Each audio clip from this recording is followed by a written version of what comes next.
কি ব্যাপার স্বপ্না, তুমি আমার বাড়ির পথে? কেন, আমি কি আপনার বাড়ির পথে আসতে পারি না? না, সেটা পারো, কিন্তু তোমার ভাব দেখে মনে হচ্ছে যে তুমি আমার কাছেই আসতেছো।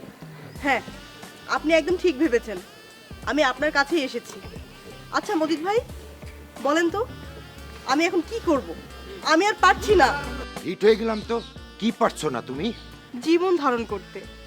অনেক স্বপ্ন দেখেছিলাম নায়িকা হব, অনেকের সাথে সম্পর্ক নষ্ট করেছি। দেখো স্বপ্না, আমি তোমাকে বারবার বলেছি যে আমি একটা আমার পারিবারিক সমস্যা নিয়ে ব্যস্ত আছি। পরিস্থিতিটা ঠিক হয়ে গেলে আমি আবার নেক্সট ট্রাই করব। ততদিনে এই জীবন্ত স্বপ্ন হয়তো মাটির নিচে চাপা পড়ে যাবে। মানে কি, খুলে বলো তো। মজিদ ভাইয়া, হাতে তেমন কাজ নাই বললেই চলে, তাই আমার 2 মাসের বাড়ি ভাড়া বাকি পড়ায় কি হয়েছে তাতে? বাড়িওয়ালা সকালবেলা আমাকে বাসা থেকে বের হয়ে যেতে বলেছে। এখন আপনিই বলেন মজিদ ভাই, আমার কি করা উচিত? ঠিক আছে স্বপ্না, তুমি চিন্তা করো না, আমি তোমাকে 1 মাসের ভাড়া দিয়ে দিচ্ছি। তুমি সেটা নিয়ে ম্যানেজ করো, তারপরের মাসে না হয় আমি দেখি কি করা যায়।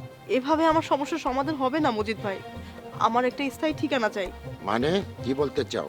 মানে যেখানে নিশ্চিন্তে কিছুদিন দম ফেলে চলাফেরা করতে পারবো। তোমাদের মেয়েদের না এই একটাই দোষ, পেটের ভিতর অর্ধেক কথা রেখে চলো।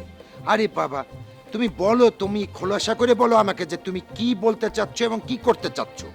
ভাইয়া, আপনার বাসার একটা রুম আমাকে ভাড়া দিন, তাহলে হয়তো আমি কিছুদিন মেন্টালি প্রেশার মুক্ত থাকবো।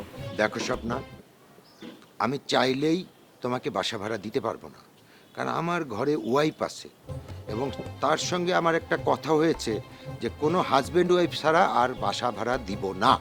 তাহলে আপনি আর অন্য বাড়িওয়ালার মধ্যে তফাৎটা রইলো কি, বলেন মজিদ ভাই? সবই বুঝলাম, কিন্তু আর কোনো কিন্তু নয় মজিদ ভাই, আমি আপনার কাছে ছোট হয়েছি, তাতে আমার কোনো লজ্জা নেই, কিন্তু অন্য কারো কাছে ছোট হতে গেলে সে আমার কাছে সুযোগ নেবে, তাই নয় কি? ঠিক আছে, আমি একটু চিন্তা করে তোমাকে জানাবো আমি কি করব। জানালেই হবে না, আমি আপনার বাসাতে থাকতে চাই, তা না হলে কিন্তু কি কিন্তু কি কি হবে? সম্মানহীনভাবে বেঁচে থাকার চেয়ে মরে যাওয়া 1000 গুণ ভালো। তাই আমি আর বাঁচতে চাই না।